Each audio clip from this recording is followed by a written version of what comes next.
Magandang hapon sa inyong lahat. Ito po si Herbert Curia, author, promoter ng The Critics Promotion. Ang ating boses at konstruktibong kritisismo, opinyon, komentaryo at konsultasyon sa linggong ito. Kakibat ang ating pananalig sa ating banal na Panginoon Diyos, banal na Panginoon sa Kristo at gabay ng kaliwanagan ni Banal Santa Maria, ay hinggil sa issue ng ating tinunghayan na Estrada wants to criminalize interference with labor unions. Support Senator Estrada Senate Bill 2375. So ito ang ating tinunghayang topic na nais magpasa ni Senator Estrada ng batas para protektahan yung mga union hinggil doon sa mga umi-interfere diyan, particular siguro yung mga parang nang-red tag, yun ang interrogate sa kanila. So ang ating kagalang-galang na Senator Jinggoy Estrada ay nagpanukala ng batas na naglalayo na protektahan ang manggagawa laban sa mga nais mag-interfere sa mga ito. Ipe-penalize o i-criminalize ang mga nais manggulo sa mga manggagawa. Yan. Ang batas na ito ay pinagbabawal yung mga employers o may-ari ng negosyo at pamahalaan na pagbawalan magbuo ng at makiisa sa union ang mga manggagawa o sila ay kasuhan at pailisin sa union. Yan. Isa sa mga partikular na pinoprotektahan itong batas na nais ni Senator Jinggoy ay pinagbabawal yung mga kumpanya, yung pamahalaan na yung mga tao, yung mga empleyado o trabahador ay magbuo ng union o makiisa yung mga manggagawa para magkaroon sila ng union. Halimbawa may union, hindi dapat ipagbawal na siya sumali or magbuo sila. Yan. At hindi rin dapat na halimbawa ikaw ay encourage na umalis ka doon sa union or else ikaw ay kakasuhan kapag sumali ka sa union. Yan, parang diba yung government kapag may union ka, kakasuhan ka. Yan, yun yung mga ibang mga ginagawa na parang kinakawingan nila na masamang gawain ng mga union o yung kagaya nga na parang nire-red tag na derogate such as like that, tapos kakasuhan or else bubuwagin. So ang batas na ito ay pinagbabawal ang mga at ipinagbabawal sa batas na ito ang pag-i-interrogate sa mga manggagawang may union tungkol sa union nila, etc. At alamin ang anuman sa kanila o yung mga personal na data ng mga member ng union. So ang sino mang tao na gagawa na nasabi pinagbabawal ng proposed law ay makukulong o magmumulta. Yan. Pinagbabawal na naman interrogate yung mga union, hingil doon sa union. Diba, yung interrogate yung isang mga leader doon or mga membro tungkol doon sa union or else sila parang i-profiling yung mga miyembro, ipagbabawal. Kapag pinrofile sila, interrogate sila, ayan, kagaya nung isa pang yung nauna sinasabi, ating nabanggit, ay pinagbabawal nyo, makukulong sila at saka mabumulta yung mga gagawang tao yun, nasa pamahalaan man, nasa kumpanya man, or any other else na maaaring gumawa niyan for the sake of others or for themselves. Ayan. O lumalaban sa mga union. Ngayon, ang The Critics Promotions at yung ating People's Anti-Crimes Promotions, yung anti-criminality promotion natin, ay mariing sumusuporta sa mabuting pamamahala, patas na hustisya at karapatang pantao. At sa isyong ito ng proposed Senate Bill 2735 ay ating mariing sinusuporta nito at ating boses sa sambayan ng Pilipino mula magagawa na suportahan ang batas nito upang maprotekta ng mga gawa laban sa mga manggugulo sa kanilang union, kagaya ng retaging siguro yan. So, suportahan ng manggagawa yan ng lipunan Pilipino yung pagprotekta ni Senator Jinggoy sa mga manggagawa. So, na maprotektahan nila ito. yan, particular siguro yung maaaring makapoprotekta laban dito sa mga nagre-red-tag sa pamahalaan at mga kumpanya na ayaw na magkaroon ng union yung kanilang mga companies. Yan. So, yung batas na yan ay poprotektan sila from them. Parang ini-enhance niyan yung labor law na pumoprotekta sa mga manggagawa. Yan. So, sana maging mahusay. Sana mahusay yung stipulation ng batas na ito from that particular thing para maprotektahan yung mga manggagawa from that particular na mga panghihimasok, panggugulo, pananakot, whatsoever laban sa manggagawa na may union o nais magka-union yan.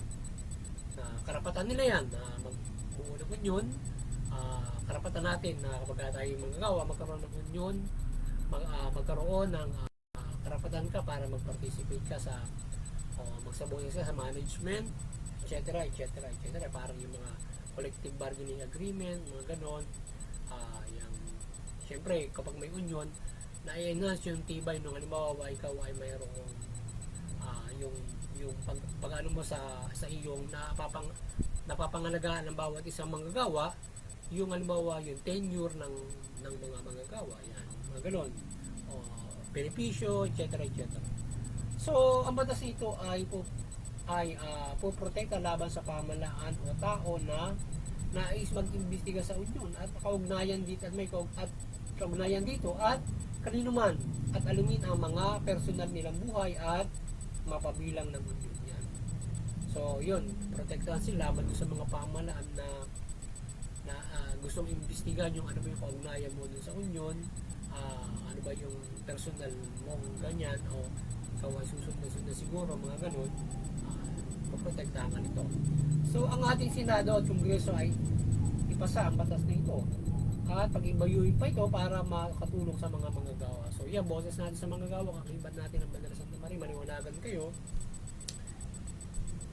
Suportahan nyo itong batas ito para yung mga manggagawa maprotektahan sila from that kind of harassment from them so, sa kanilang union at bilang mga manggagawa na nais magkaroon ulit o miyembro niyan na sila ay pinaraparatangan ng anong masasama hinggil sa trabaho or whatsoever na yun parang red tagging gano'n nagbibintangan ka na ikaw ay gano'n kapag ayaw nyo nabubuo para lamang pangalagaan ninyo yung karapatan ninyo sa inyong paggawa na halimbawa yung inyong benepisyo, yung inyong tenure, yung inyong etc. na karapatan ng mga manggagawa ay syempre ang pangunahin para mapangalagaan niya syempre magbuo ka ng union hanggang sa ma-improve mo yung yung mga dapat na pakipag-ugnayan ng mga manggagawa sa management o may-ari. Mahalaga yun kasi para mas mahusay na mapaunlad yung kumpanya. Tsaka lalo na mapag-uusapan nila doon kung umuunlad yung kumpanya, syempre dapat halimbawa lalo na yung increase papapatupad noong yung salaring na pinapatupad ng gobyerno, halimbawa yung isang kumpanya, the government is implementing the salary, halimbawa sinunod, so yun na pwede mag-demand o whatsoever na karapatan na magagawa ng union para doon sa kumpanya. So, dapat yung mga kumpanya ay marunong sa ganyan. So, payagan nila magkaroon ng union at magkaroon ng sila ng mahusay na ugnayan para mas lalong umunlad yung kumpanya. Kasi yung ibang kumpanya, ayaw ng union kasi syempre gusto nila masolve nila yung kita ng kumpanya na hanggang doon lang. Ano ba, ikaw humingi, dapat na sa yung sahod na yan. Bakit bibigyan ka pa ng mga ganito? Diba? So, iba kasi syempre yung mga manggagawa.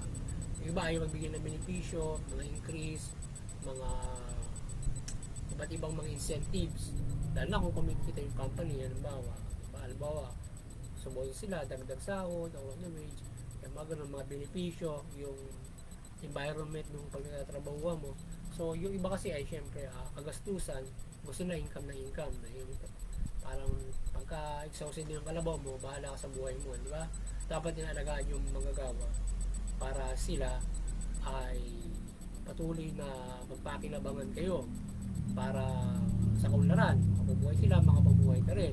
Hindi yung manggagawa kapag gamit na gamit sa'yo, yun, wala na, di ba? So dapat fair para makapumay din sila ng maayos. Hindi parang alipin mo lang kasi parang kaya nga binabansagan yung ating basa na meron tayong semi-feudal na lipunan dahil pagdating din sa ganitong klase ng usapin ng paggawa ay para ka ring alipin kasi bababa na yung sahod mo, hindi pa maganda yung environment mo sa pagtatrabaho mo o wala kang benepisyo, mga ganun mga bagay na halimbawa ay hindi na ibigay ng isang kumpanya. Usually dapat kasi ang ating mga companies pag nagtatayo yan ay dapat kasama sa iyong budget, kasama sa iyong kapital yung pagpapasahod mo at benepisyo na ibibigay mo sa empleyado. At syempre may proforma yan kaya nga dapat pag nagtatayo ng kumpanya na alam mo na halimbawa lahat ibibigay mo, alam mo yung kita mo na dapat pagka ganito na alam mo kung anong produksyon mo, so may bibigay mo lahat yung benepisyo, etc. etc. So yung ating Senado at yung Kongreso niya, ipasa yung batas na yan. So we pray God bless the law for the workers. Sana mabasa ito, maprotektahan yung mga manggagawa na magkaroon ng union at from any harassment to them from the company itself at doon sa mga pamahalaan na baka pinagbibintangan sila. Kaya ka nag-union, baka ikaw ay ganon, ganyan, diba? So muli, maliwanagan ang buong Pilipinas, mula pamahalaan ng mga Pilipino.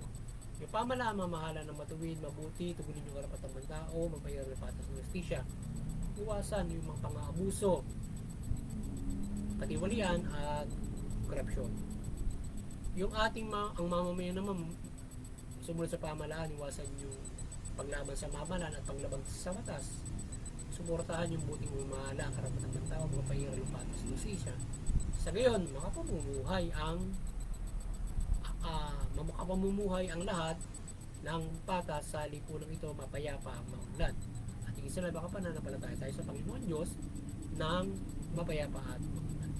At hindi yung magulo at naghihirap ang bawat isa. So medyo mabigat yun na pag tayo nananampalataya ng ganoon. Ngayon kailangan natin magsakripisyo, mag-iis para masunod natin ang kalooban ng Diyos. Yun, kung magaan tayo makapananampalataya sa pamamagitan ng gagawin natin na pagtupad niya yan, mula sa pagtupad ng kalooban ng Panginoon Diyos, magaan ang ating pananampalataya. Hindi yun nagkakagulo. So muli magandang hapon sa inyo lahat. Sana nakapagdagulan naman ang The Critics Promotions ng konstruktibong kritisismo, opinion, komentaryo at konsultasyon sa inyo.